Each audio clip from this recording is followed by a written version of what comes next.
Okay, so last time I started my reaction of Season 1, Episode 1 of Lain, and it's a kind of shorter than what I'm used to, because in this slot I was doing like an hour-long kind of session with The Sopranos, so this is kind of nice. It's only like 20-some-odd minutes per episode, as would be typical of an anime. But yeah, we're going to watch Season 1, Episode 2 today, and it's kind of funny how I ended up deciding it. Like, when I first started this React sort of binge that I've been on lately, where I decided, okay, I'm going to react to TV shows or kind of just, there's so many things I haven't seen before, so I'm going to exclude mostly movies. I've reacted to like 2 movies, the Barbie movie and then The Witch with Anya Taylor-Joy, with both of which weren't really that impressive, and they kind of disappointed me, especially with the hype around them. One of which, Barbie, was such a big box office hit, and obviously The Witch was just a critical success. And even Anya wasn't that impressive. Like, for what scene she has that has a high level of emotion, she was pretty good, but there weren't really that many. It was kind of just like a dialed down, everybody sort of sullen the whole time, right? There's not really that much room for a performance to shine even, but those are the 2 movies that I've used a chance to react to. But generally I've been doing a lot of TV shows, so I've done, I originally came in with the expectation, for some reason I had an urge to watch this. I had just seen like a clip or a little, just the premise of it, right, that I had heard about. So I was interested on that level in watching this, and also in watching Monk. And so because of that, I wasn't sure which one, and I almost wanted to save them because I haven't seen an anime in a while, and I also, just love detective type series like Monk is, inspired Psych and The Mentalist, both of which are 2 of my favorite shows of all time, although I still haven't seen those entirely in full. So I was thinking another format could be, watch the rest of those. But no, so then I waited a little bit. I said, okay, let me just get into the React mindset, and then I'll get around to those 2 that was really the motivation. I want to watch Lain and I want to watch Monk, just because they seem like things that I would like, and it gets me back into anime, and it gets me back into, sort of detective TV shows that I like so much for Monk. But then last time I did a coin flip to see. I said heads was Monk and tails was Lain, and it was tails. So that was just kind of they're so vastly different. One is an American television show that's a comedy detective series, and then one is a serious, sullen, dramatic anime from 1990, whatever. I don't know when even Monk came out. They must have actually come out around the same time, but it's just such a vastly different interest that I have. But yeah, we did a coin flip, and we got Lain, obviously. And then what else? So I mean, we could do that next then after this, whether this one fails one of my conditions, like if it gets 3 F grade episodes, which is very unlikely, especially since it's only 13 episodes long. There's all these things I try to go into a series blind, like not knowing, but then I end up seeing them just inadvertently. Because it was so hard to find the series, it's inevitable that you're gonna, I just click on episode 1 and just watch it. But I can't do that because I had to look and look and look to try to find it. And then in the process, you're obviously going to see it somewhere where it says 1 season, 13 episodes. And I got baited by that stupid Crunchyroll, where like if you look it up on Google, I just look up, where to watch, Serial Experiments Lain. I love the name too, it's such a mouthful. But I go to look it up and it shows up a Crunchyroll link that says Serial Experiments Lain. But then when I go subscribe, and then I go click on it, and now it says, 0 season, 0 episodes, meaning they don't actually have it on there. It's just listed for some reason. Just, this is an anime that exists, but we don't actually have it on our platform. We just have it listed. Like, what the fuck is that? Maybe they had it at one point and they removed it. Like, that's kind of a bait thing. So that means any anime you'll look up, it'll show up there, but then when you go to actually watch it, we don't actually have it.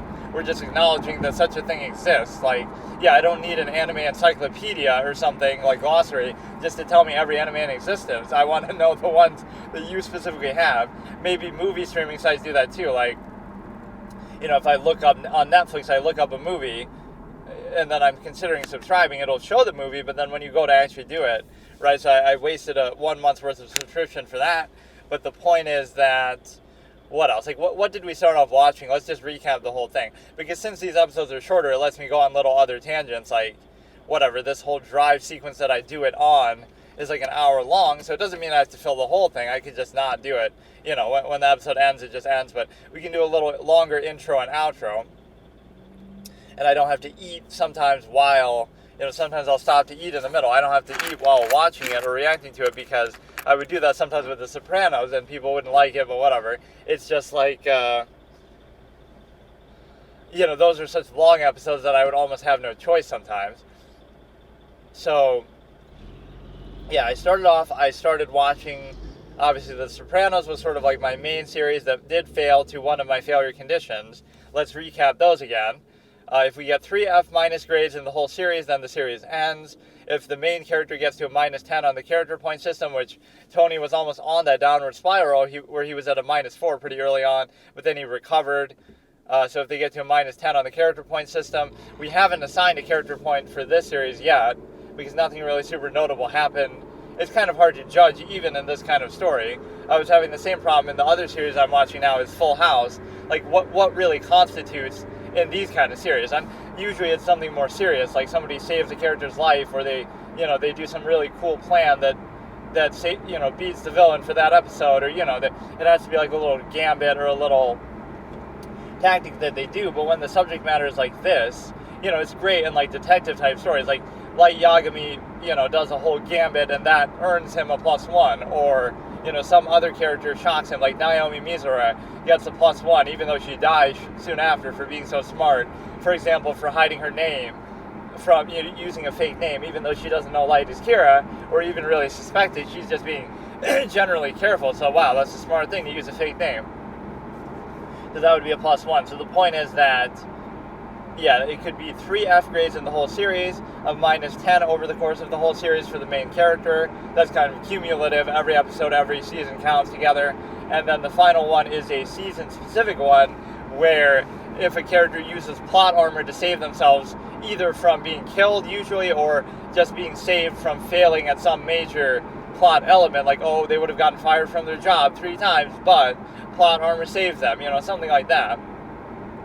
So that's what actually The Sopranos fell to in episode 13. Episode 5, episode 12, and 13 all had Tony being saved by plot armor. So basically, that was kind of an interesting dynamic of, I wouldn't have expected that to be such a prominent factor. But again, he clearly was caught out in all 3 spots and deserved to die and would have died. But again, just basically get saved by the writers, effectively. So we had watched that. That went on for a while, because obviously it was like every other day, just like how this is, and now we're doing Full House on that basis. And so we have all these kind of other formats that I could recap, but let me try to think, what else was I doing in the meantime? That was kind of the main series that I had done. That might have even been the first one that I had done, but I'm not sure. Or I kind of flirted around deciding what to watch. No, I had done Girls. So like Girls Watch Until I Get Bored. And so that lasted until like episode 2. And then Sopranos lasted until episode 13. Then Big Bang Theory, we did like some kind of thing where it's like, watch until an episode fails to make me laugh. So we got to episode 2. So Girls lost to their oversaturation and overuse of sex as a topic. That way in episode 2 I got bored, and that's it by the end of it. And then I was over.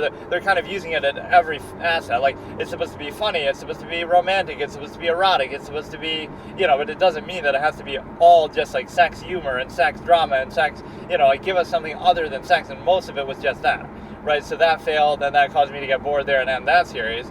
Then that's also a condition overall, I guess, if I get bored during any of these series, then that can be a failure state, but it's pretty unlikely that I will. I have to get like fully, thoroughly bored during the course of an episode in a way that's sort of irredeemable, right? And so that's kind of a flex, hard to reach condition. Most of them are pretty hard to reach, right? Like, normally it's not going to happen.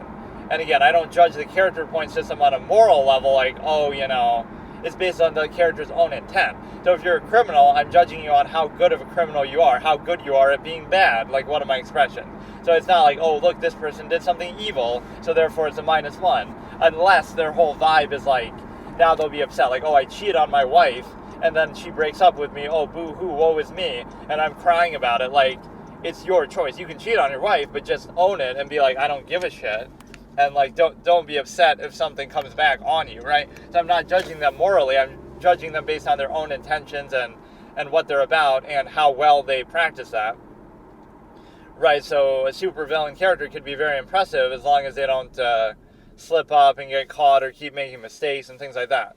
And oftentimes villains are my favorite characters, like Light Yagami, Red John. You can really appreciate some of these.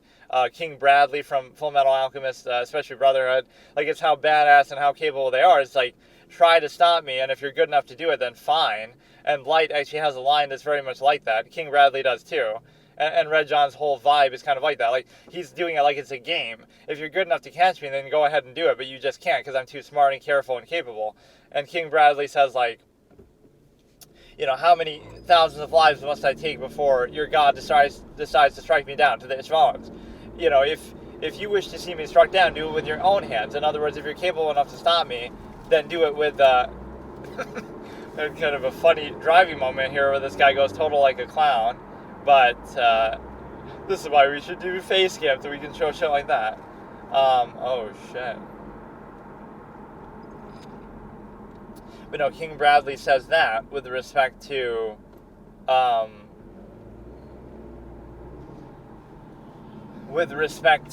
fact of, if you wish to see me struck down, use your own hands, not God's. In other words, if you're capable enough to do it, then do it. I don't even mind. Right? He's almost disappointed. You really think that's good enough? Like, you'll need a lot more if you're going to beat me. He says to Scar, like, he's injured, he's wounded, his leg's been shot, his arm, whatever, his eye's been cut out, right? He's been through so much shit. His arm's been shot, he's bleeding, but he's still talking shit to Scar. Like, you really think that's good enough? Like, I'm disappointed. I want to see you actually fight at your full potential, right? Even if it means I might lose. Like, he's almost pissed. He's wrath. He gets mad when people don't live up to their potential. Like, give me your best fight, and then if you have a chance to beat me, then good for you, right? It's too easy for me. I'm getting pissed that you're such a weak target. Right, you can't even beat this injured old man who, yes, happens to be a homunculus, but he can't even regenerate or anything. And he technically doesn't even have a power at that point. Like, I guess you could say his speed, but it's just his eye, which he lost the ability to even use, and most of the time he handicaps. But yeah, like, he even says that, and Light says the same thing. If Kira is caught, then he wins it and rules the world. If he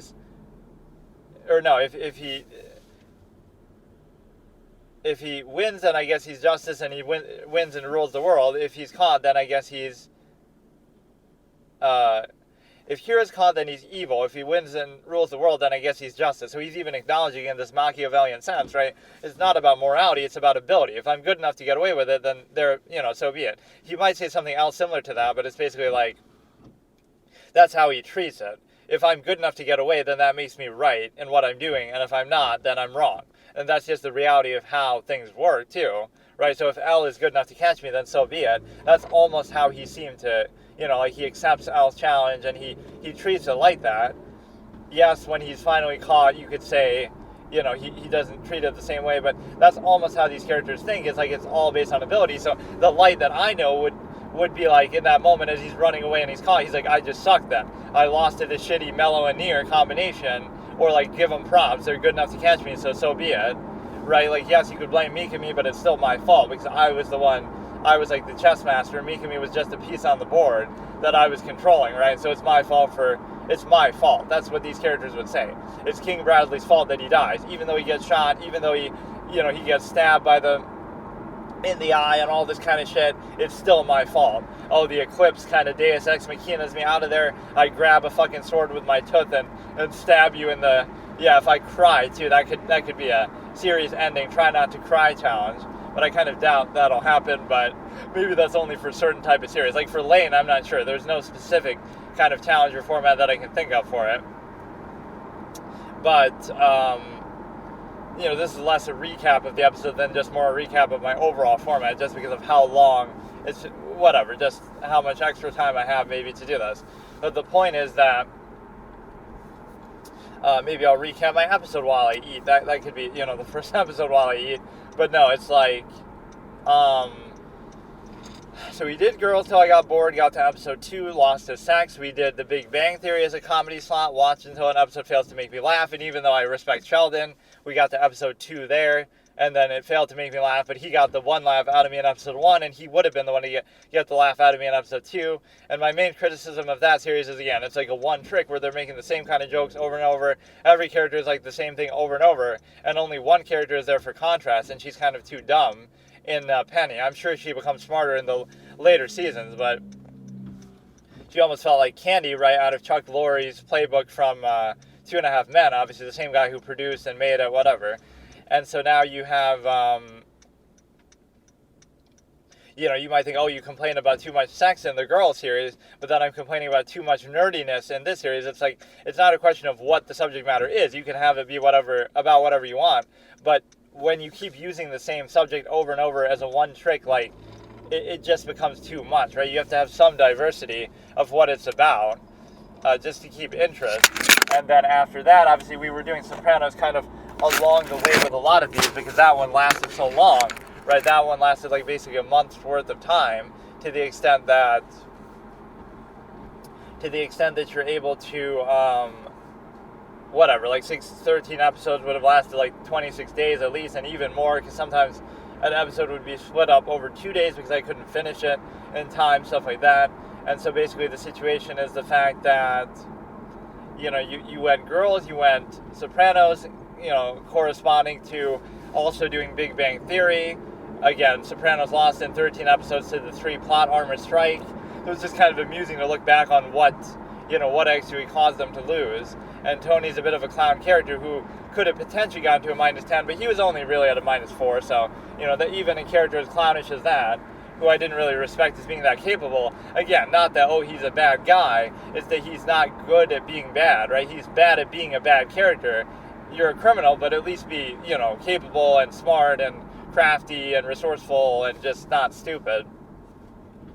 And so Sopranos was going on, and while we were watching that, we kept switching over to other formats whenever something would fail. So for the other comedy slots, we had done Curb Your Enthusiasm, both the special, like Watch Until It Makes Me Laugh, and that one got almost towards the end. That was like the 1999 version, where he's talking about something, some girl having sex with people and fucking them to death, basically, in a way that's kind of, he just says it with such glee, like he's laughing. His heart exploded while they were having sex. So that moment got me. Then I watched the other Curb Your Enthusiasm, Watch Until an Episode Fails to Make Me Laugh, like the actual TV show, and the first one got me to not laugh at all. So, the first episode failed to make me laugh, so the series is over. And it ended with the original Curb Your Enthusiasm moment, where they play that music at the end that's, used iconically in memes, like Curb Your Insert Blank Here.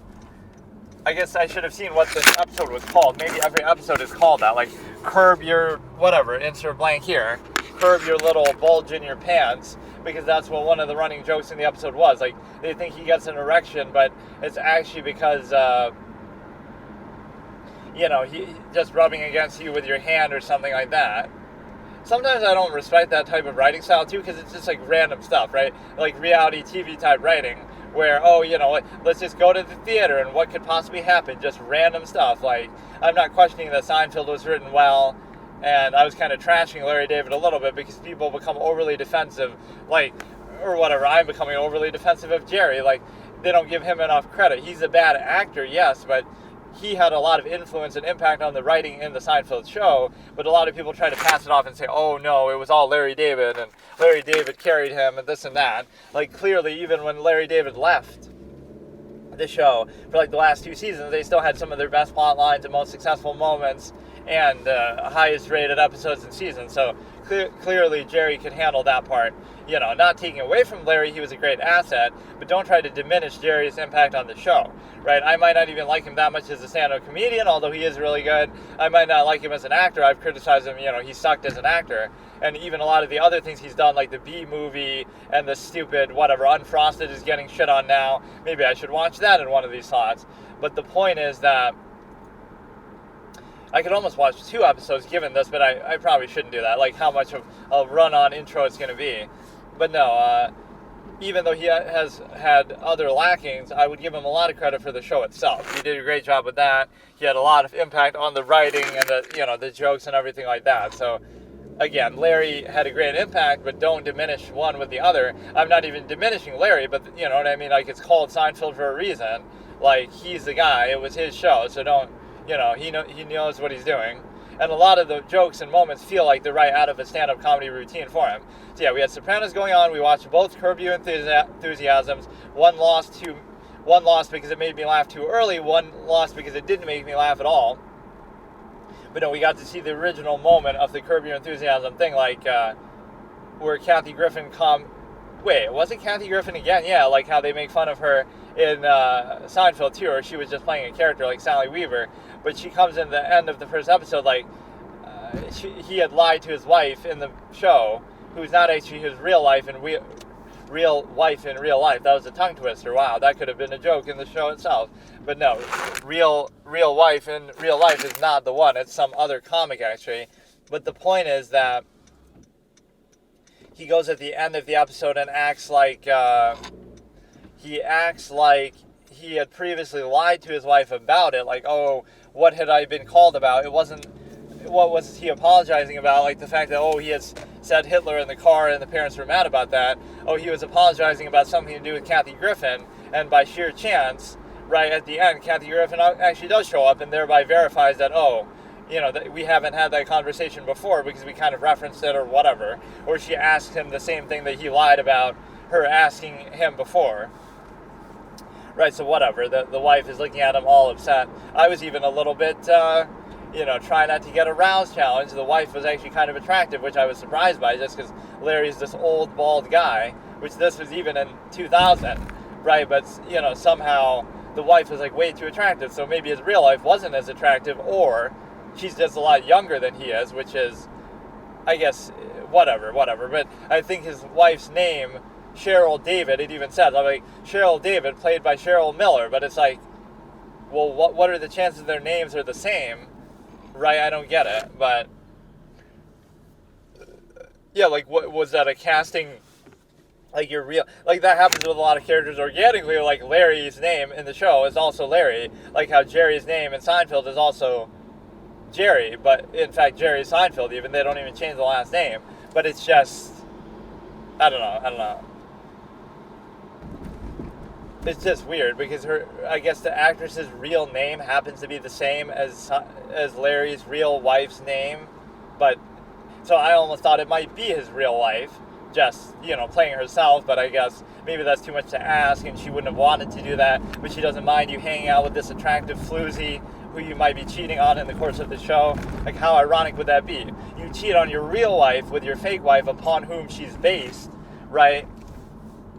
Like, upon the character who's playing her in the show, who you're pretending to be with in the show and having affairs with that way, but then it turns into a real thing, which this is often how people in show business meet each other, whether they happen to just be on the same project or whether they happen to be paired up against each other.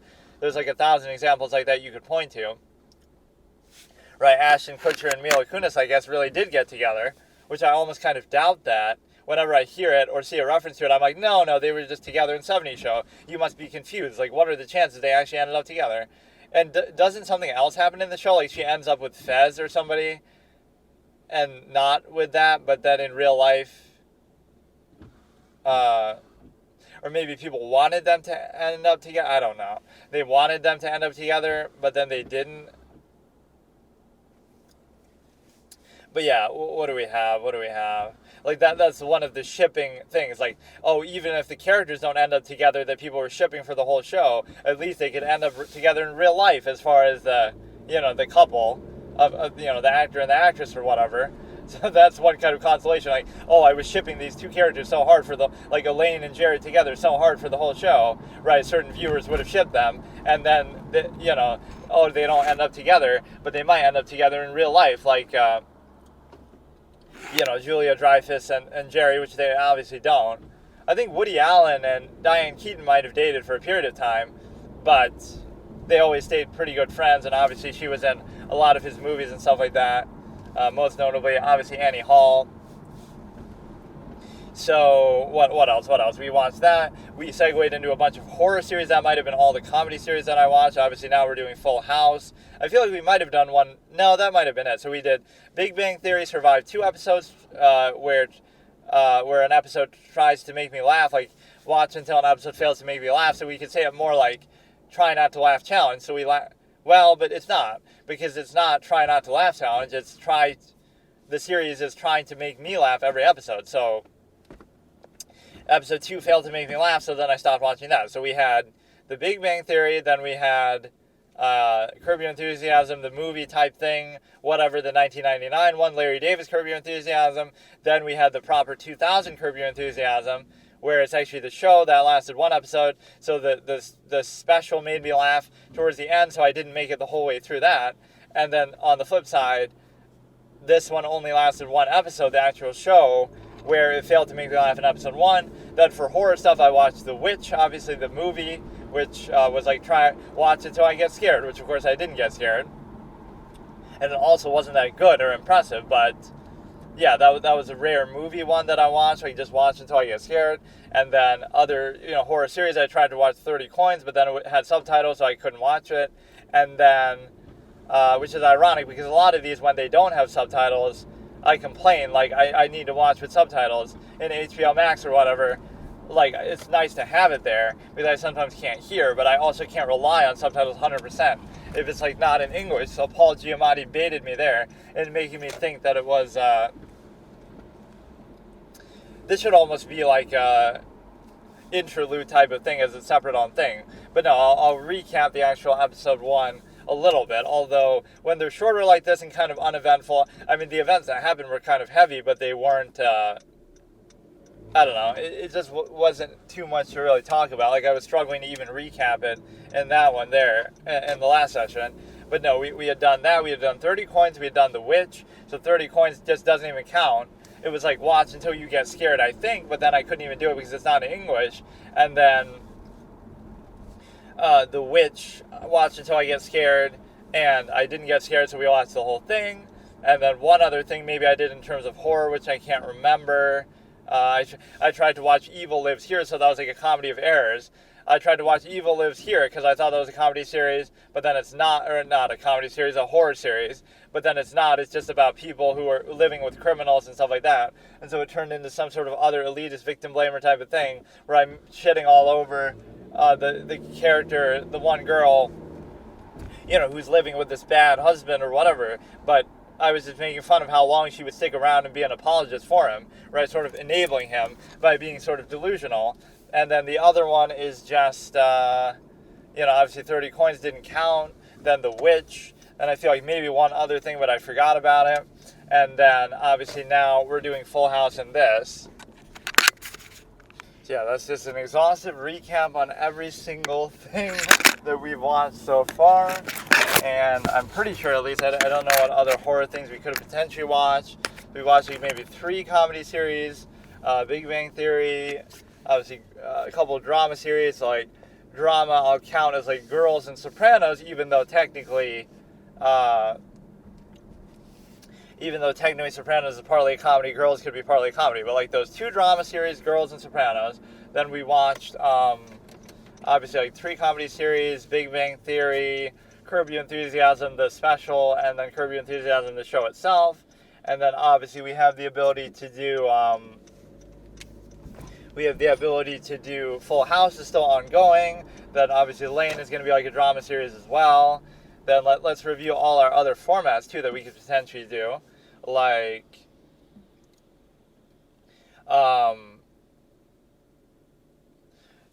what else am I forgetting? Like the horror series we had done, like The Witch, the 30 Coins, and the other Evil Lives Here, which doesn't even really count. I feel like there's got to be at least one more in that slot, but maybe not. When we're alternating back and forth, we must have done at least one other thing, right?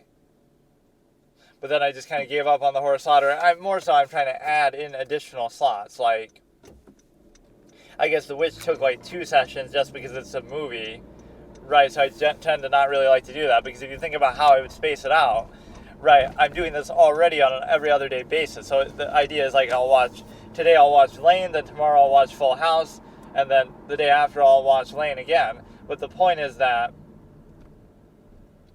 basically you're in a position where you can't, I don't mind that because you're at least watching an episode, so whatever the slot or the format might be, right? In this case, at least you're watching a full episode every time, or at least you're trying to. Sometimes The Sopranos would still go on to another one, as you can tell with my long intros and stuff, but I'm kind of doing it on purpose here, I guess, a little bit. The point is that then you'd be splitting up over like 4 sessions, or like 4 days. You would watch the first half of the movie today, then you'd watch your other series tomorrow, then I'd watch the other half of the movie the next, well, wait. No, that would still be the same thing. But it's just that you would split it up over 2 sessions when you're watching one single thing, like one single movie, instead of like watching half an episode, or like, half a movie, instead of just one episode on each session, right? Just because it's so long. And in fact, if a movie was longer, then you would have to split it up more. You'd watch the first third one day, then watch the other series, then watch the next third, then watch the other series, then watch the final third. And you could say, why not do it back-to-back? But I kind of like this rotation. So it's more suited for TV shows. And the reason why this works so well for me is because of the simple fact that I've seen so few shows overall. First of all, the ones that I've seen I typically haven't finished, but that's just kind of an aside. But more to the point, I haven't seen hardly any shows at all when it comes to, period. Just there's so many, we could watch Game of Thrones, we could watch Walking Dead. So the two main improvements to the setup that I ought to do, and then I'll recap the formats, and then I'll recap actually the episode. But the main two changes I have to make are get a better mic that cancels the background sound, because I guess if I'm eating, that might get caught anyway. But typically I'm driving, so it'll cancel the background sounds of the car and the fact that you're driving.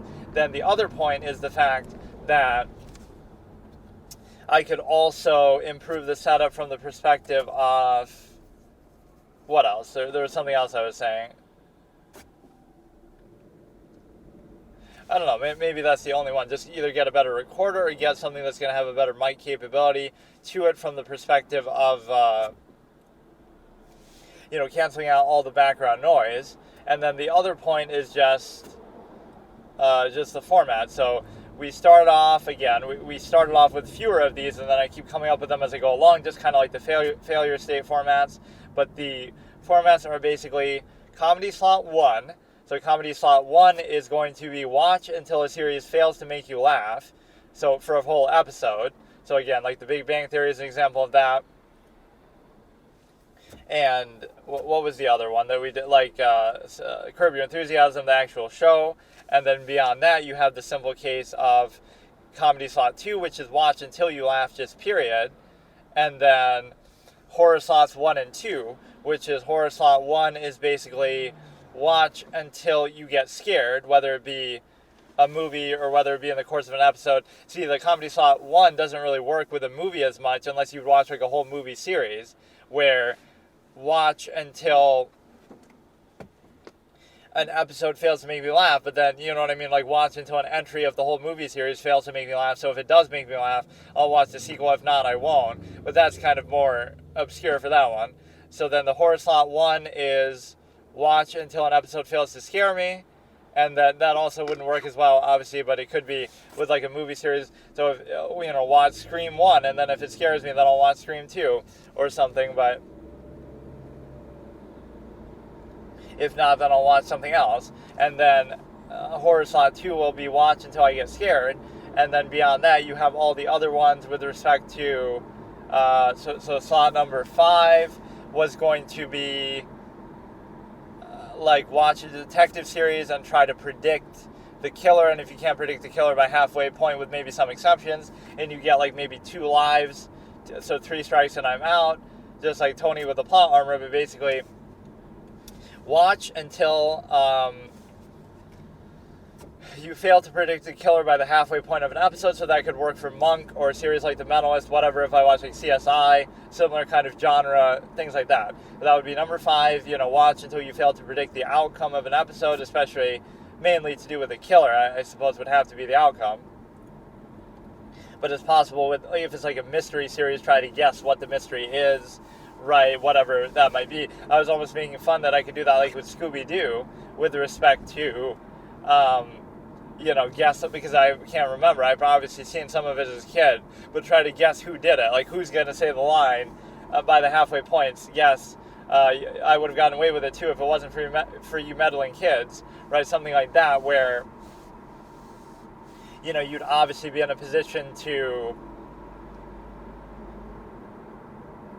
That wouldn't be that hard to guess probably, but I might still get one wrong. So rewatch Scooby-Doo and just try to guess, because I'm not going to remember necessarily all of them, and all of them might not be super obvious. So guess the culprit in the detective show by the halfway point. Some of them, again, they won't even introduce the culprit to you by then, so that doesn't count. Or some of them will obviously be a case of Some of them will obviously be a case where you're also going to... Some of them will obviously be a case where you're going to not be introduced to the culprit in the first half of the episode, right? So that's not even fair. But I guess even then you should at least name that, okay, we haven't met them yet, and so you should be sure of that. But that one's a little flaky, so there could be some exceptions. But you should get like 3 strikes per season, or maybe for the whole show. I can't say.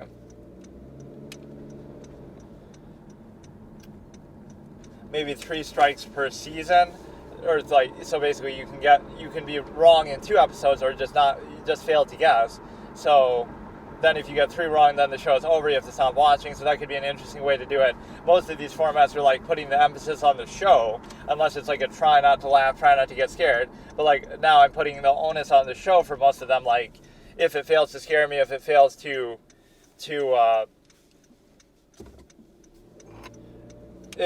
make me laugh, then I'll stop watching. So the point is that basically you're in a position where you can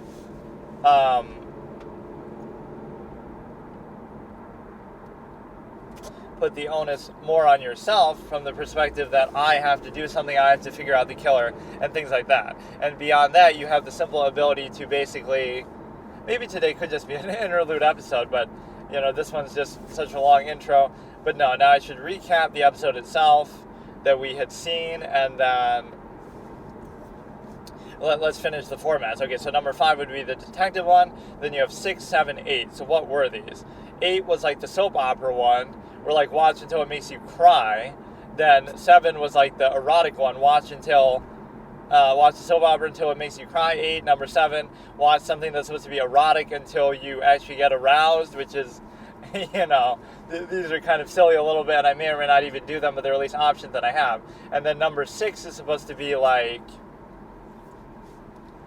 I can't remember even. I'll have to go back in my own recording to try to figure out. Number 5 was detective. Number 7 and 8 are like, again, I mean, I guess you could say 7 is just watch until you get bored, but no, there was something else. Or number 6, I mean. 7 is, again, watch something erotic until you get aroused, or until you don't get aroused. I guess we could include both in one. And then watch number 8, like watch a soap opera until you cry,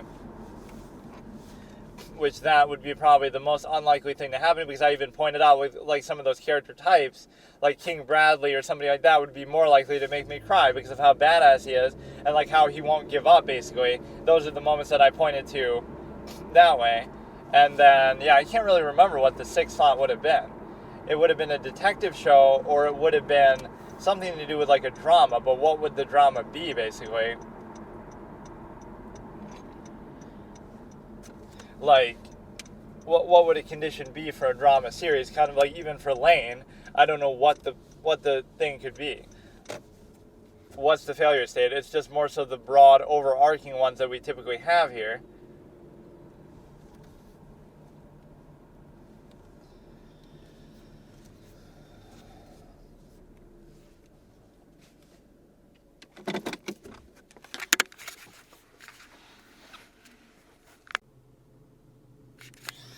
Yeah, now let's recap. So let me try to remember that, though, for a second. What is the 6th format? The 6th format that I was talking about, again, you could either watch a detective show in that sense. So we had 6, 7, 8, right? So 7 was that whole, whatever, erotic thing. 8 was the whole, 8 was the soap opera one. I guess I'll have to actually go back and think, but just think like what other genre or something could there be? Like something Game of Thrones. We covered comedy, we covered horror. Whatever, I'll have to go back and check. So, Lain, episode 1, I gave like a B, and it was decent. Let me try to kind of just recap what happened. You know, it starts off with the one girl from class killing herself, and then she ends up becoming part of some neural network crazy thing, or it could just be a hoax, so at least there's some intrigue with that. And Lain starts to take an interest in computers because of that, because she gets the email, but also because maybe she was picked on in school, or she was getting afraid of being picked on in school, like the teacher's pressuring her. Obviously, her dad's into it as well, and has encouraged her in the past and is encouraging her now. And then also, the teacher is saying something and a kid is saying something in the class, like, you should check your email at least once a day. And then a kid saying, oh, Lain doesn't even know how to use email, so she's afraid of maybe getting picked on that way. And then also, the dad's going to be sort of a bad influence, like he's working on computers all the time. Like, how convenient. I was almost laughing at that moment.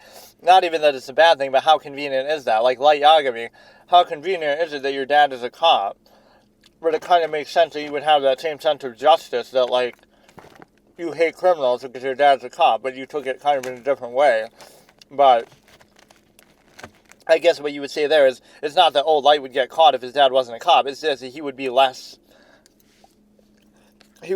likely to behave the way he does, like, because he can't hack into his dad's computer because his dad isn't a cop.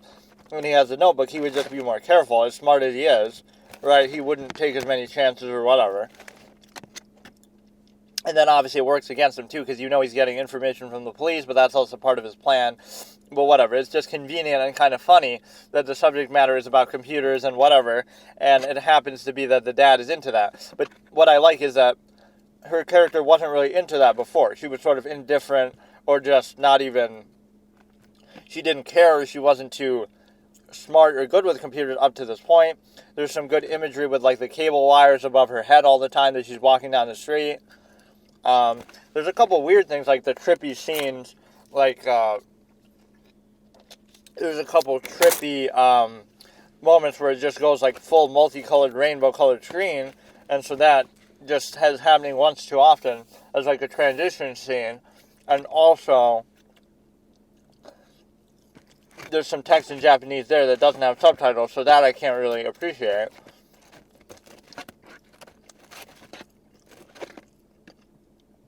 And so some of the themes could be like, oh, computer addiction, technology addiction, especially at the time this came out. That might have been a more prevalent concern because this was more, a lot of stuff on the cutting edge. It was not that, like, computers just started to exist, but it was like they started to become more advanced, I guess, in the context of the story, like what's happening now. It's kind of like they're saying, oh, it's the future and this and that. And then, because she, like, already had one, but she didn't really care about it, or she never used it, so she asked her dad for another one, because she got the email. And see, she told her mom something.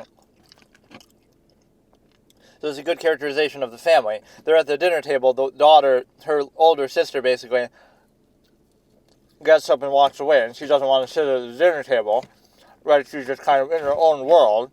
Kind of like how Lain is going to be in her own world in a different way, like with a computer. So, you know, the sister's just kind of doing her own thing, and then the mom doesn't really care either. She's just eating her food, and it's like, you know, she's, Lain tries to confide in her that, like, my friend who died tried to talk to me, who killed herself, or at the very least have a conversation about that, like, oh, honey, you know, it's okay, help you get over the fact that your friend just killed herself. But not only does she not care about the friend killing herself, she also,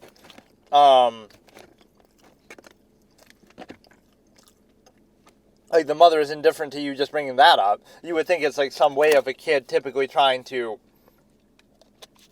cope with it and just bring up the subject, like, I want to talk about my friend who just killed himself. But she ignores that, and she also doesn't address the email hoax sort of scam. So it's one of two things. Either comfort her for the fact that her friend died and she just wants to talk about it, right, and she's just using that to broach the subject even if she's making it up, or, you know, like how kids might do that, or even if she's not making it up, she's either getting pranked, which would be the first logical conclusion, so help her cope with this prank that she's getting from a dead friend who killed herself, or,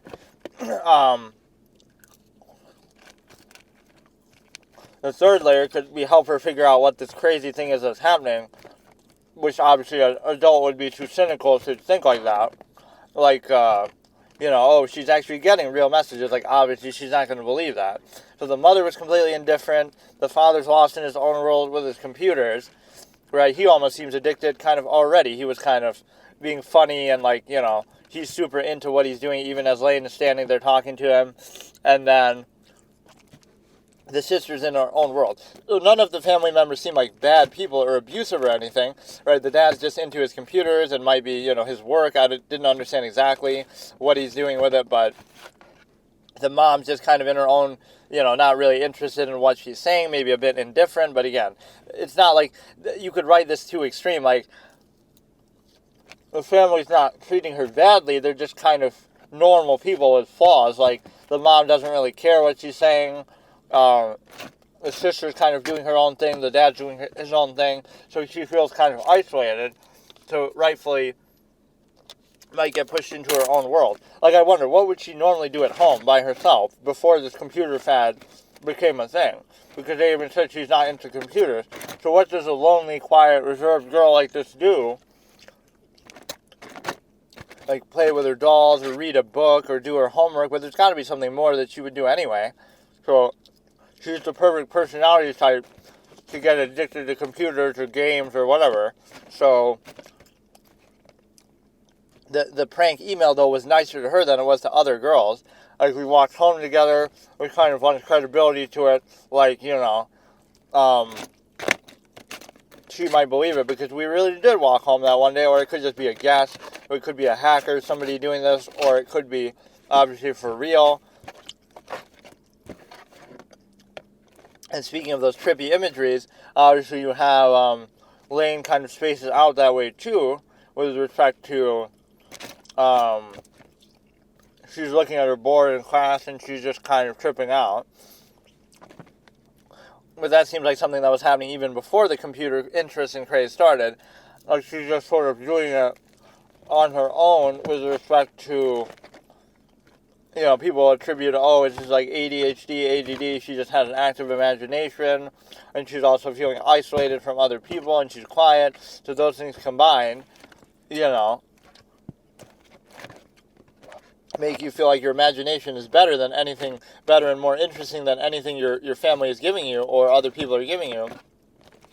Social interaction is so boring to you, and your imagination is so much more interesting, that's at least one way that you could look at it. Not even that you're against it, you give it a chance, but like, everybody's just so ordinary and boring to you that it makes you so much more interested, whatever technology and your own imagination can take you. But yeah, people will point to some sort of label, ADHD and stuff that maybe she has. You're kind of spacing out in her own world. She says on the subway, I hate noise, why don't you just shut up? And nobody knows where it comes from, but apparently they do react to it. That was kind of funny too. Like, everybody on the bus seems to go quiet, but how could they possibly have heard her, like, halfway across the seats and, like, super far away? But yeah, she likes nice and peace and quiet, and then, of course, she's lamenting the loss of her friend. So, I mean, there's not much really else to analyze. Like, some of the imagery is kind of crazy, and maybe I'm missing it a little bit because it's hard for me to always see what's happening, I do keep glancing over, but I might miss certain visual things, and I'm certainly missing what it's saying in the Japanese text. But yeah, it was a solid episode, a lot of heavy stuff happens. The friend killing herself is a big deal.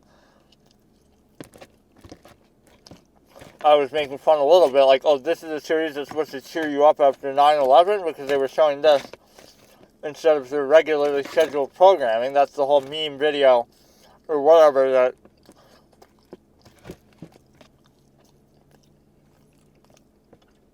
was circulating around YouTube, like, they canceled something and showed this instead, but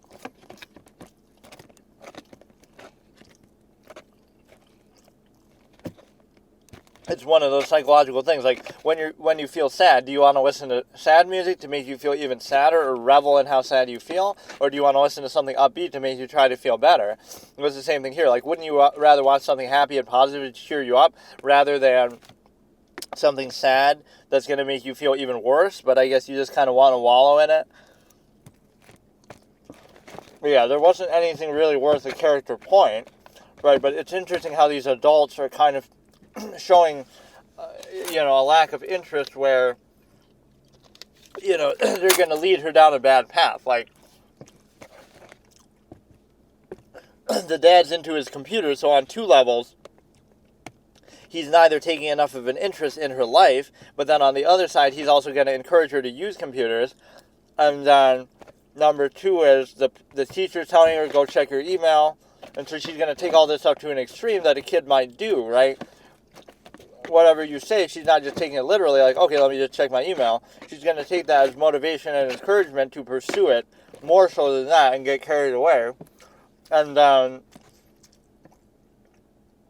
like, the adults are being portrayed in a pretty good way, where they don't seem like they're bad or evil in any way with their intention. The teacher's just saying, hey, you should check your email, you should learn computers. Her dad's saying the same thing, you should just learn computers. The mom's a little bit indifferent, like, oh, she's just saying some crazy thing.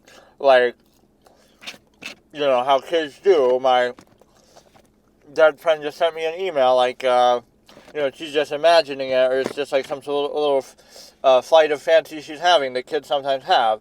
But she should have at least had a more thorough conversation about the loss of her friend. Right, that's kind of a big thing to deal with.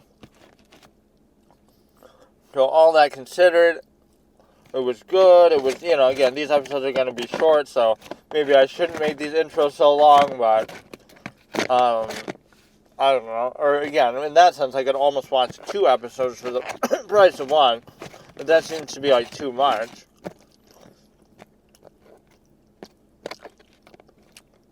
But yeah, nothing warranting a character point system, so we'll see, like, the intrigue. You can kind of assume that this computer system stuff is for real, like the friend really did get somehow into it. I'm not sure exactly how that happened, right, like after she killed herself, but it's always interesting on the level of,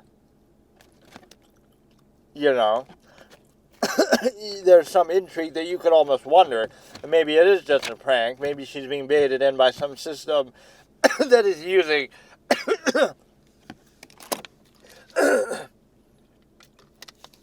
there's like 3 levels to it. 1, it could be actually her friend who somehow got into the system, right, and is just being real. Or, number 2, it could be somehow it's the system using it against her, like tricking her into thinking it's her friend to get her to do what it wants. And then number 3 is, it could be neither. There could be no more advanced system. It could just really be a prank, but that would be too uninteresting. Like it's some super system, right? Like some collective, super advanced computer system that is either still just using it as a prank to fake it, like to control her and trick her into doing what it wants. Or again, in a real world sense, it could just be already you're seeing the pitfalls of technology, like people could just be cyberbullies. The original cyberbullying is kind of going on here, but you know, all these little buzzwords that wouldn't have been there at the time as much. This is the original cyberbullying. This is the original ADHD, ADD thing when it was starting to become a, you know, same thing like with The Sopranos. That was being discussed there around this time, like 1999. I don't know when exactly this came out, but I think it was around then, and she sort of just struck me as a character with her visual style and her understated quality. I was kind of at a loss for words with how to try to describe her. Right, she has some weird, mysterious quality that's, you know, there's just something more to her than meets the eye. So yeah, we'll start in a minute, but these episodes are a little bit short. And even the series is short overall. Like, it's only 13 episodes, only 1 season. Maybe that's foreshadowing how it'll end too. She'll end up getting disillusioned with this computer world and end up killing herself as well. Whether directly or somehow indirectly, she'll end up getting, I don't know, consumed by the machine, either literally or, again, just mentally, psychologically. But generally, so far, she's gotten words of encouragement from the thing.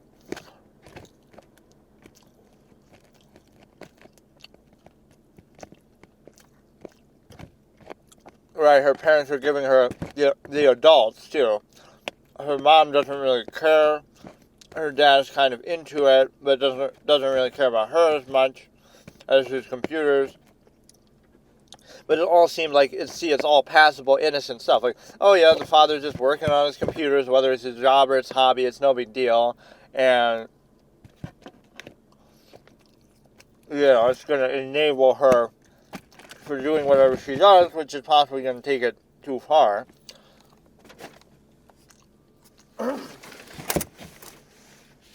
It's unfortunate that I know even that much about it, because then I wouldn't know anything at all, and I'd have to just... I always like to go into stuff truly, truly blind, especially like with movies. I tend to like not even want to watch trailers, because trailers often give way too much away. Right, they'll give away some kind of twist or this or that. You want to just go in totally fresh. As much as I appreciate the value of trailers for audiences, sometimes my best experiences are when I go into something completely blind. Like, I don't even know what it's about, and aside from the name, you're just kind of guessing everything. So here, I've seen that one scene maybe on YouTube of just her sitting very involved in her computer and the dad just talking to her. And then, she's going to turn out to be like some kind of genius with it too, who does something very impressive, so they'll encourage her all the more. She'll not only be interested, but she'll also have a knack for it. So I'd like it if it didn't go down the path of like, oh, it's the computer's fault, and, like how another Death Note analogy, like, oh, the Death Note made light that way. No, it wasn't. It's like, it's his choice what he did with it. It's only going to reveal who you are. So it's the same thing here, even though she's a bit younger, or I don't know how young, actually. I kind of miss that. Maybe she looks a lot younger because she's so small than what she actually is, but she's like in high school or middle school. I didn't really fully actually get that. It seems more like a middle school type of environment, right? But anyway, it's like, regardless of the age thing, there is some still of this elitist victim blamer stuff, like, don't tell me that, oh, it's the computer's fault, right?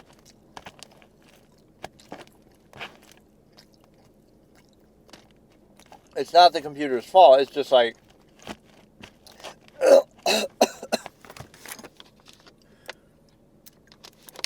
she's not like getting corrupted by it or something like that, right? It just exists, and then she happens to become addicted or something like that, right? Like, it ultimately, the person is still the defining factor, where it's not like, oh, this super special hypnotic controlling computer that has this effect on her. It's actually just her own psychological thing that she ends up getting very invested in it, basically. And so, I don't know exactly how it's going to go, but that's going to be basically the villain, almost like the antagonist of the show. It's somehow whatever this email computer collective system is, whether it's really just a twisted person sort of doing this in a hacker capacity, whether it's actually some sort of other sentient entity that's using these things, whether it's actually her friend, but in some other sort of misguided, malevolent way that wants her to join her. That's kind of what she was saying, too. I want to find a friend, basically using the computer as the father's giving sort of words of encouragement, but she doesn't really understand. And this is one of those lessons, like, to parents, like, if you really listen, they'll tell you. So now the mother and the father are going to really regret ignoring the deeper implications and meanings of what she's saying, or what she's taking interest in. And I mean, she told the mother just outright, you know what I mean? That's like one of those American Psycho moments where he says, like, I like to dissect girls, I'm totally insane. Even if he really was saying that, nobody's taking him seriously. Either they think it's a joke or they just don't really care. Like, everything is just performative, and social contrivance is just, everything superficial. So when you say something real, they won't take it seriously. And so it's the same thing with this. Like, she said outright to her mother, my dead friend who killed herself just tried to talk to me, sent me an email, and she just doesn't take it seriously.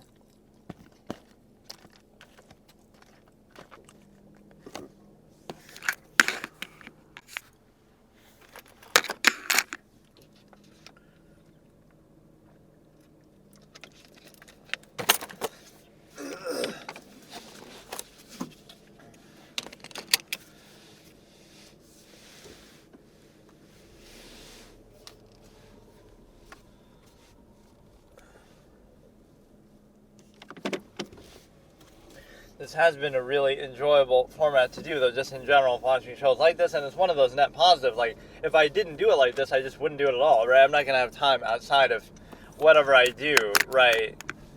So the fact that I do it, like, while I'm driving is a real plus.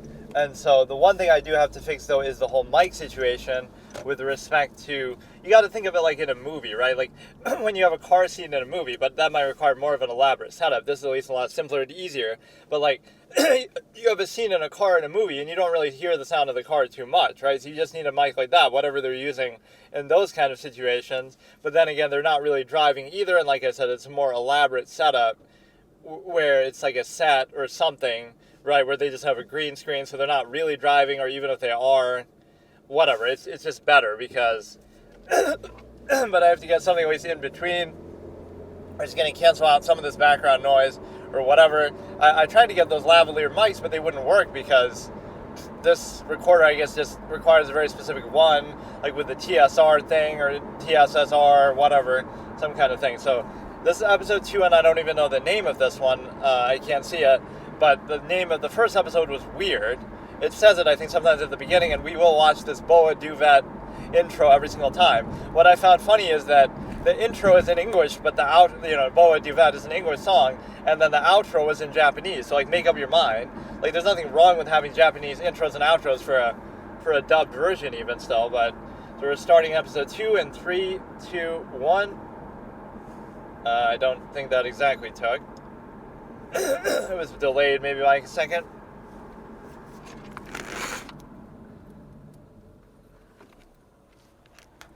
And you get that little menacing thing at the beginning, present day, present time, ha ha ha, which I think is just some logo for the company or whatever. So yeah, this is the intro song. I think it might have been off by like a second. Maybe might even restart, actually, come to think of it. Just in case, because I don't want the whole thing to be off by a second, so I got to make absolutely sure. This is kind of annoying to get to work sometimes, but the one thing, at least, this is better. The kind of 2 shows I'm watching now are both shorter, right? Full House is only like 20 minutes something, 24 minutes or something. This is only about that, so this is at least a little more comfortable. Some of these hour-long, 40-plus minute-long episodes can be a little bit hard to deal with for sure. So we're going to try in a second here to actually start. I mean, again, we'll have more than enough time to actually watch it. It's just, I don't know, I like to keep this going the whole time somehow, whether it be doing an intro, outro, but this seems almost like too much. I'll end up just doing the intro and other rambling stuff, more so than the actual episode itself. So I may be willing to do multiple episodes. Like maybe next time I'll just start and just do 2, because this is kind of dumb, right? Like I went on a whole tangent about my whole formats and everything, which is fine, but I'm not going to do that every time. So next time I'll watch episodes 3 and 4, right? That'll be like 48 minutes, and that'll be fine. So I can do a little small intro, small outro for each one, right? Just get my general thoughts, but I think 2 for 1 is probably better, even though I was just saying how it's nice to, and then if I don't finish the second episode, that's fine, right? At least then you got one solid one in there. So here we have to try to figure this out, and I'm not entirely sure. So we're starting in 3, 2, 1, but it takes a second. Fucking, that's so stupid. Like it loads for a second, so now it's never going to be accurate. Are you fucking kidding me, man? This is ridiculous, man. The timestamp is just never going to be right because it's not going to work. Okay, we'll start in 3, 2, 1, play. Okay, that seemed to be pretty much right, so we'll go with that one. Present day, present time, ha ha ha ha. So I at least mimicked when he said the present day, present time thing.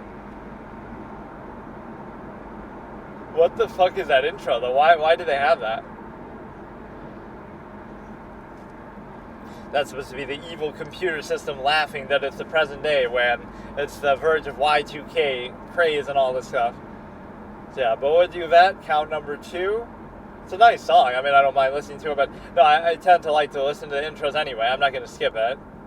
Even HBO Max has that feature, like to skip intro, but I never do. Also for the sake of the timestamp.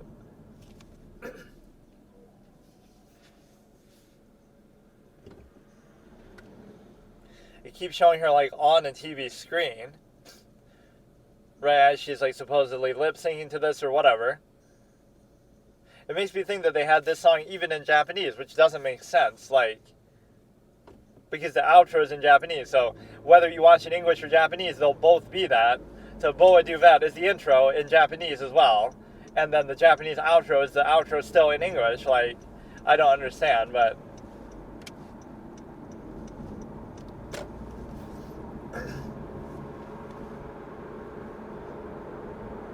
like how anybody hears the song, like, isn't the song more famous than that? But people always bring up this show, I guess, with it. Right, like I looked up the song and people, even the top comment is something to do with Lain. So, but she has this like empty, not even sadness, but there is something good about the way they've drawn her. It's emptiness. It's not sadness. She's not sad. Her life is fine.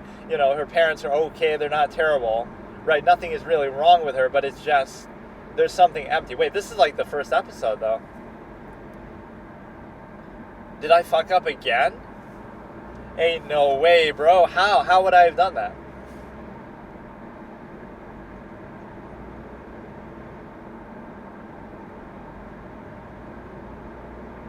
I think this is actually the first episode, so now, well, good thing I have extra time, but Jesus Christ. Oh no, this is episode 2. They just keep showing that layer 2 girls. No thanks, I already saw Girls, and it only lasted 2 layers in its own right. Episode 2, am I right? My first show that I reacted to, just because I like Allison Williams. Now we're getting all this crazy text again on the screen. What is this, like a silent film, or they got to keep doing this? But no, they just always start with those scenes on the street.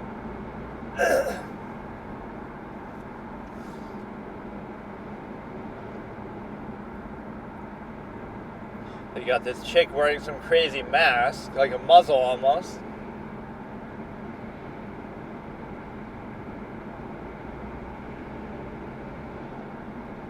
And again, we're going to miss out on whatever this text is saying, which could be quite important, actually. We just have to interpret it for myself.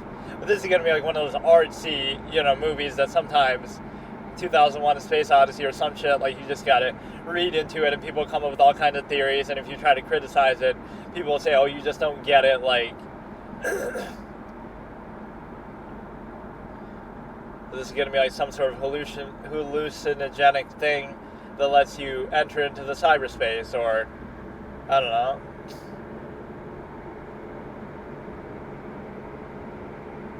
Some kind of bug. I don't understand. Or it just looks like a bug, but it's like some kind of special... I don't know. One thing I like about this is there's not that much talking, so you can just kind of talk through it. What the fuck is he doing? So he's eating it. It's obviously just like a drug of some kind, but it could be a technological drug more than a,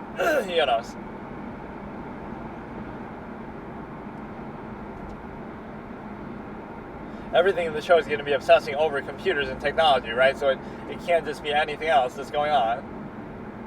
Now he's going to live through his fondest memories or something. Refrain brings back memories of the good old days, like from Code Geass.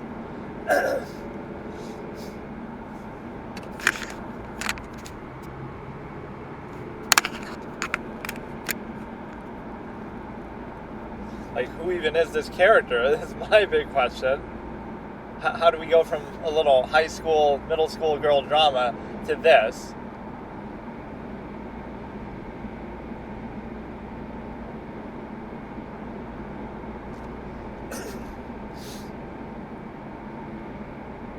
He's having a little bad trip. It's no big deal. Just get over it.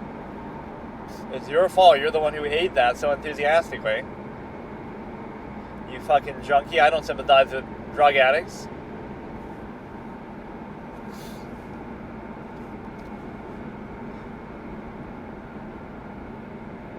So she got like maybe her new computer system from her dad.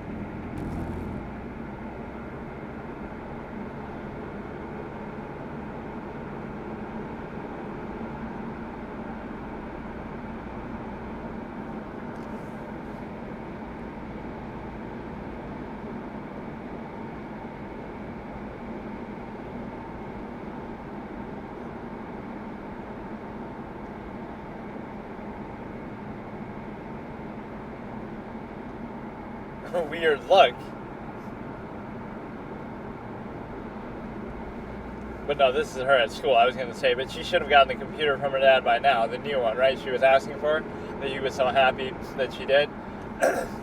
So I like that, because it could be like her naive innocence, like, why didn't I get the email? It must be a bug. I don't know how this thing works. Instead of, it couldn't just be that they're ghosting me, or that they're not just sending the email, or it could be a prank or something, right? Like, you're supplanting your ignorance of how email works and computers work by saying that any time anybody doesn't send me one, it must be, oh, why didn't it work? I'm doing something wrong. Not that, oh, they just couldn't have sent the email in the first place. Right? Some form of rejection or whatever from this entity. Kind of creepy. Guy standing behind the pole. But see, a lot of this imagery is not going to be real. It's going to be in her head somehow. Is this the same guy that was popping pills? It doesn't look like. This is just going to be all in his head, all in her head.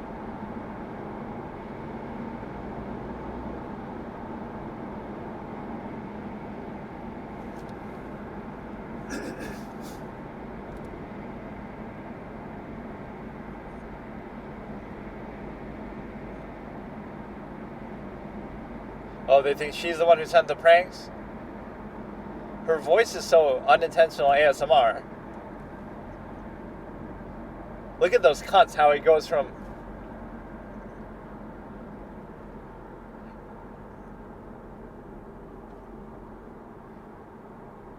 She didn't even know how to use computers.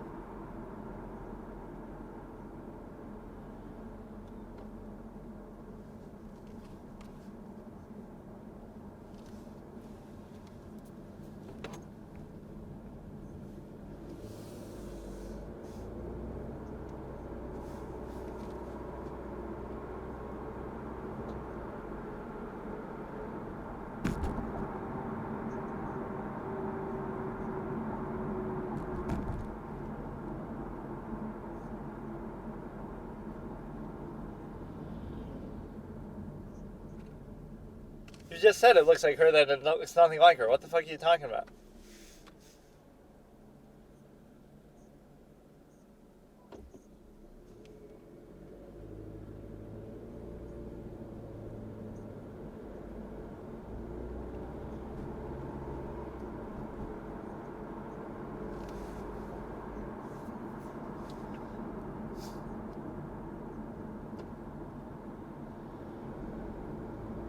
How young are we, though? I don't get it. They said it looks exactly like you, then a little bit like you.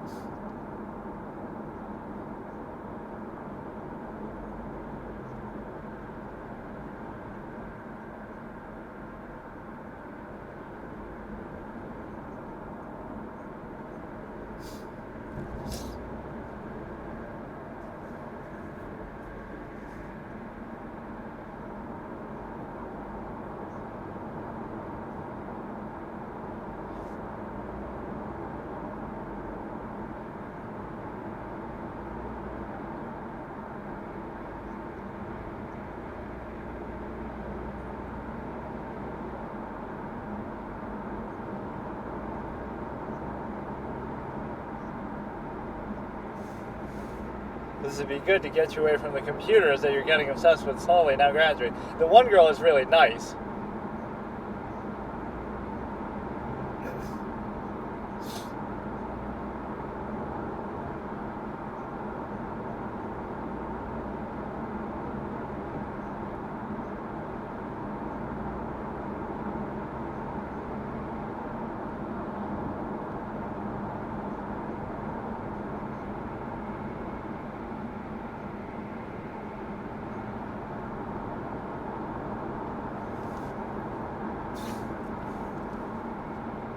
This is what kids will use to cheat on their exam, cheat on their SAT, right?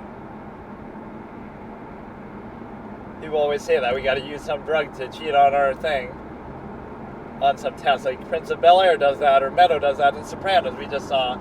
It's such a stupid reason to use drugs, but she's gonna get addicted to her phone too. But no, maybe she like somehow got hypnotized by the computer and then went out to the club, and I don't know what that was supposed to mean. Or they could be making it up, but it's kind of like they're all trolling her with technology. And of course, I won't be able to read this either. But no, they're saying she's at the club, so she could be going into the split personality thing every night when she goes on the computer, and it somehow controls her or transforms her, and then she goes out and does stuff. I don't know. I don't know how supernatural and crazy this is really going to be, but it's probably going to leave a lot of things unanswered.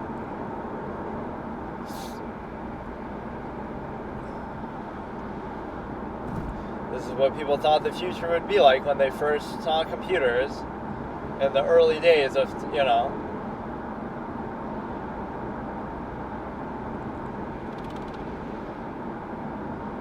She's just starting to trip out and see stuff, but she hasn't really done anything yet. Like, she hasn't taken that drug. She's hardly even used a computer at all. Like, she just checked her emails a couple of times, and this is the fear-mongering.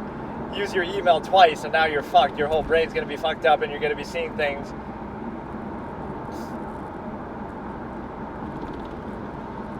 Right, her imagination is maybe just too hyper, or...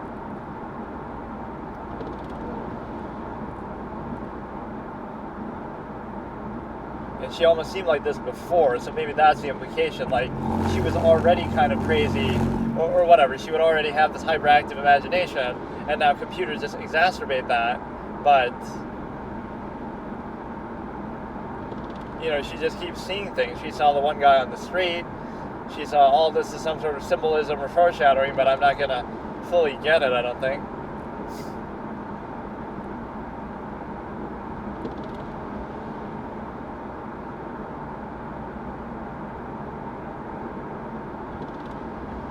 Seems like a scam. He's going to force you to buy some supercomputer. Because computers are evil. That's the whole theme of this show, I guess. Technology is bad. Computers are evil. Or this will be like something sent by the collective, whatever. What should I call that?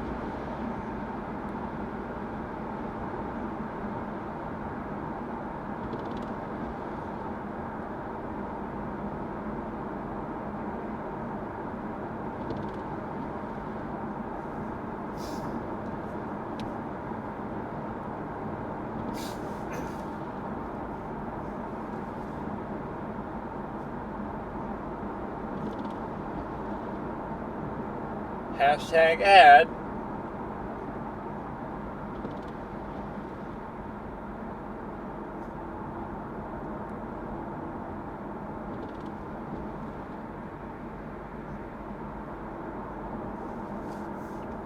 Yeah, your dad's an expert on these kind of things. So her dad didn't send her this, though, because he would have just given it from his stack of stuff. So this must be from the collective girl who killed herself somehow, whatever that entity is. I'll just call it the collective, I guess. The internet, computer, email entity collective.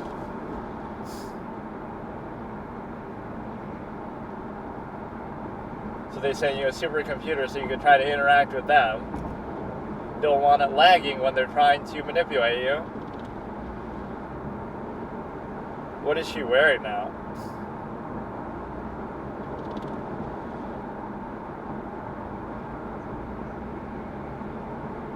Or maybe,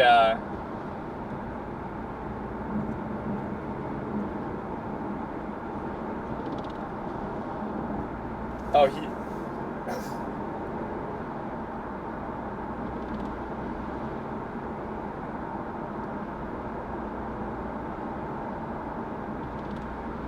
Look at her eyes, like she's...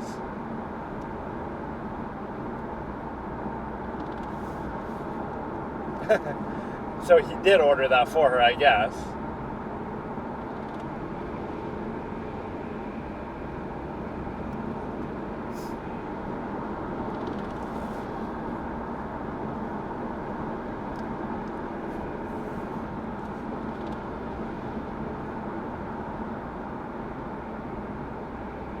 She just looks so spaced out all the time, but she was kind of like that at the beginning, too.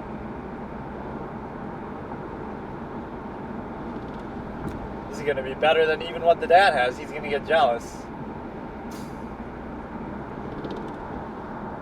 And it has all this Cortana voice acting already built in. There's something about the art style of this show that kind of grabs me.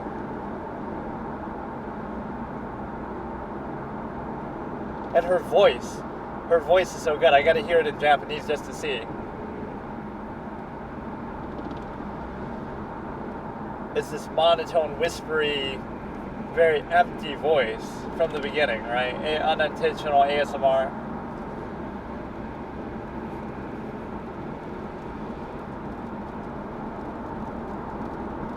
She just doesn't like the whole computers in general, which is maybe the right instinct.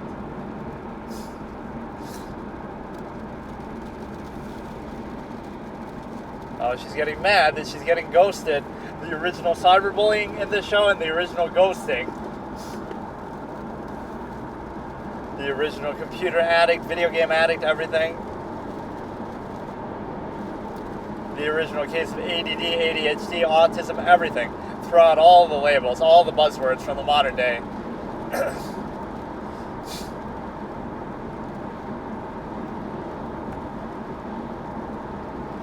Screensaver, classic.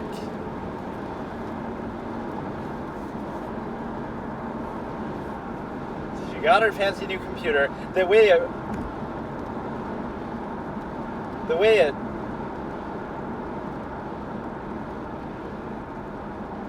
oh god, now she's gonna be tripping on that Accel, whatever it was that they were showing the drug. And we're getting infomercial for a fucking drug.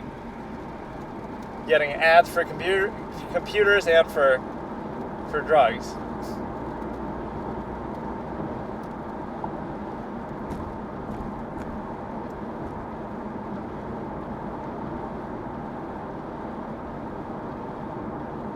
They just look younger maybe than what they are, like to be clubbing and stuff. Right? She looks like a little...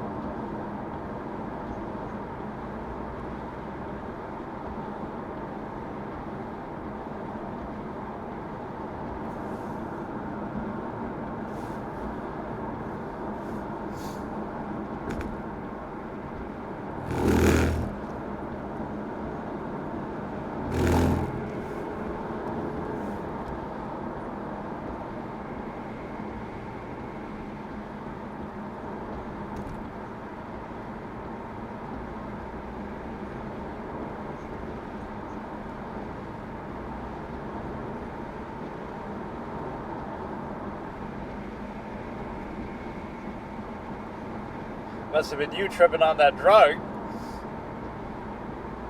10 times as alert and everything.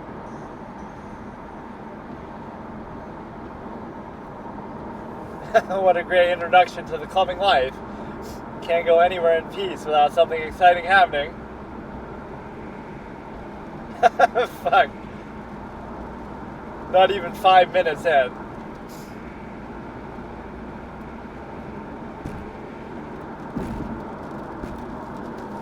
Somebody gets shot, now you have to be traumatized by this as well. But I don't get what these things she's seeing always in her head are. Not like now, but like she hasn't done anything yet, right?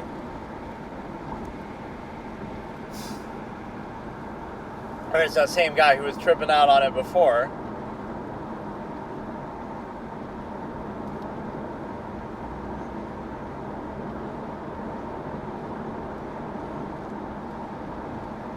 So Julie, Alice, and Lain. The one girl, I don't know her name yet. She's traumatized, dude. She's just a little girl. Just saw somebody get shot. Like, what, is this not supposed to be traumatic?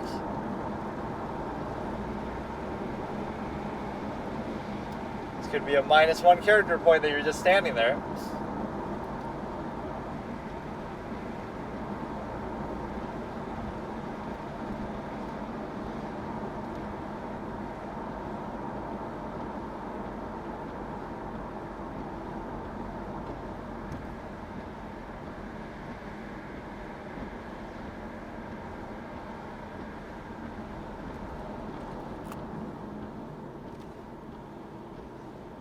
The Wire.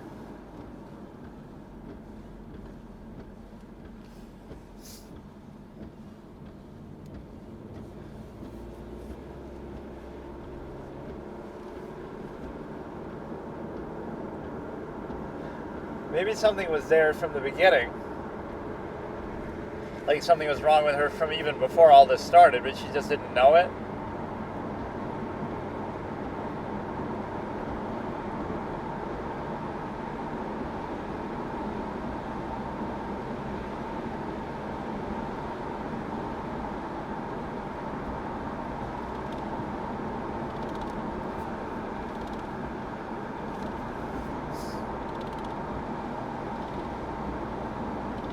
Hashtag ad. She's saying an ad for a computer. No matter where you are, everyone's connected by the nice new computer system that I got at home. Only $4.99. So he kills himself as well. So we had 2 suicides in 2 episodes. This show might actually be trying a bit too hard to be, kind of edgy or something, but to be continued. I don't really get it. Like, what is her deal, dude? No, you get the outro song, like, it wasn't, like, built up to enough. She's already tripping out, and she hasn't even done anything yet, right? She just used the fucking email, like, once or twice. She was tripping out even before she got the computer, or whatever, before she ever had interest in computers. So she's already tripping out before. Then she's tripping out more now, and then, like, why did she do that? Why did she say, no matter where you are, everybody's connected? Like, what's the deal? She's just maybe traumatized or something, but... the guy saw something in her, like, that she's somehow part of the wire, as he called it, I guess. So as I was calling it, the collective, like, whatever this thing is going to be, some sort of weird thing, like, her friend was talking to her from, right? This sort of weird hyperspace, super, I don't really know what else to call it. Yeah, it was a solid episode. I'll give that one maybe a C, because it was just sort of a little meandering. She got the computer, she's into it, she's kind of spacing out a lot, seeing a lot of random stuff.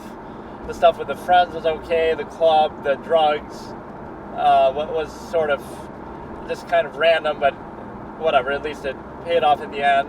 So yeah, it was solid, not a bad episode. I don't know how to interpret some of this. So, like, is that a -1 character point that she went to the club and spaced out? Like, I can't really allocate character points very well here. I'm having trouble with it. So, yeah, what all happened there, basically? Or I can listen to Boa Duvet while I do this, too, and you would never know.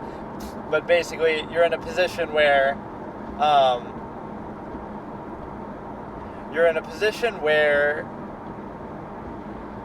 her friends, so like Allie and Julie and Alice or something.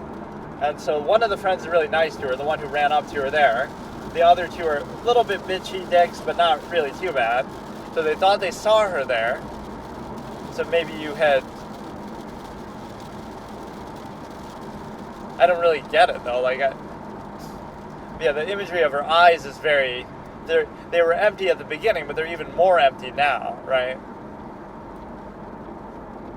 She was like a blank slate, perfect to have her life destroyed by technology and computers. So she must have somehow gotten in that guy's consciousness, right, or something. Like she triggered something in him at the end there. But he's the one who popped that fucking drug, so it's not like it's her fault. So she has some sort of connection to this already, even though she hasn't done anything, like, right? What did she do in the course of the series technologically? At the beginning, she wasn't even into computers. Then she started looking at and obsessing over her emails, and then now she's full on tripping out every 5 seconds and saying kind of ominous stuff and all this. I'm not really too sure what to make of it. You saw that creepy guy on the street. So, like, what does that mean, though? Like, all these people are connected through the same thing. They all have, like, some hypersensitivity to technology. It's going to deliberately leave stuff to interpretation that way, but...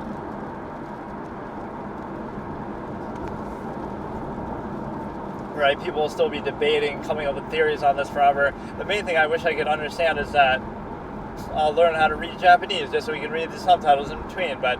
Yeah, like, I don't know what it keeps saying in between those things, like, whatever, there are a number of those. So yeah, we get introduced to the drug and that stuff at the beginning, and then we also have, but she didn't take the drug as far as we know. Maybe she went there somehow when she was in like one of these tranced out states that she always seems to be in. And see, the mother's almost dismissing it comically, like, oh, she just doesn't like computers, clean that shit out of the way, right? It's in the way. But she's not really against it on the deeper level that it's gonna mess with Lain. And the father can't really read into it too much, and he's kind of encouraging her too. But as far as all we've seen is all she's been doing is messing with the email. She doesn't even know enough to,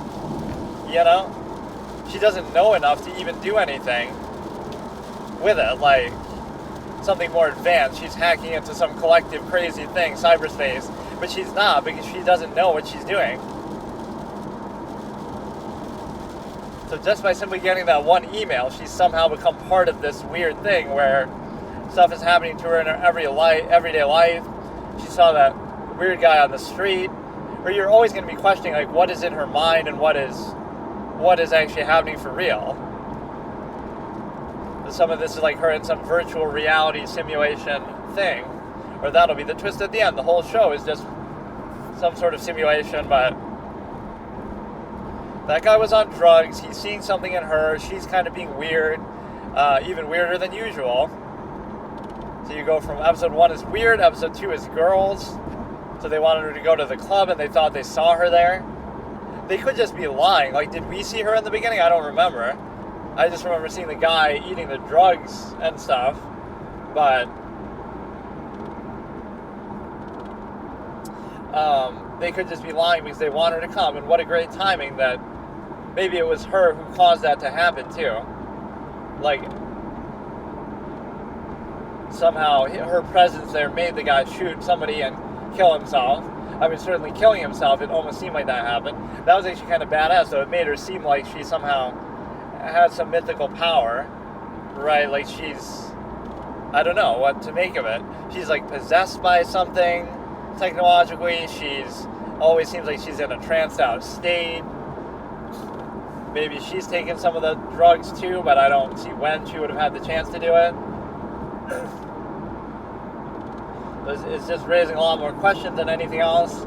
So she's already like become part of this, the wire, even though she doesn't know what it is. Or I think maybe it progressed too fast this way. Like, whatever happened in the first episode was not enough to get us to this point. Like, why is she acting like that? What made her do that? She's just, I don't know. Just by simply looking at that one email and obsessing over the computer, she's somehow mentally become part of something else. Like, I don't know. What could she have done that made her like this? That's what I'm trying to... What is the one moment that was like the trigger point? She sees the guy on the street, right?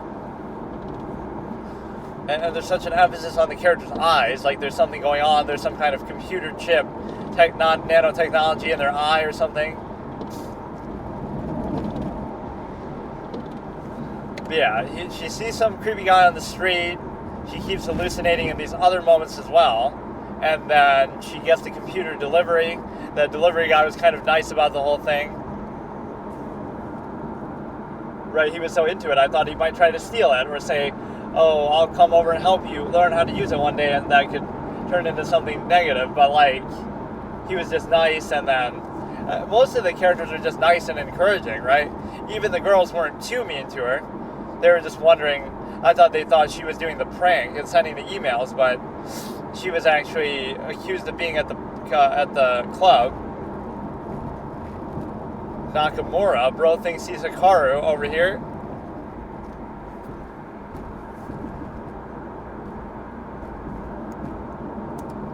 So yeah, what else is there really to say? I mean, it's so much interpretation. We started off, I'm cracked up by the mother a little bit, how she's just dismissive of computers. She's just like this straight woman, if you will, to the technology.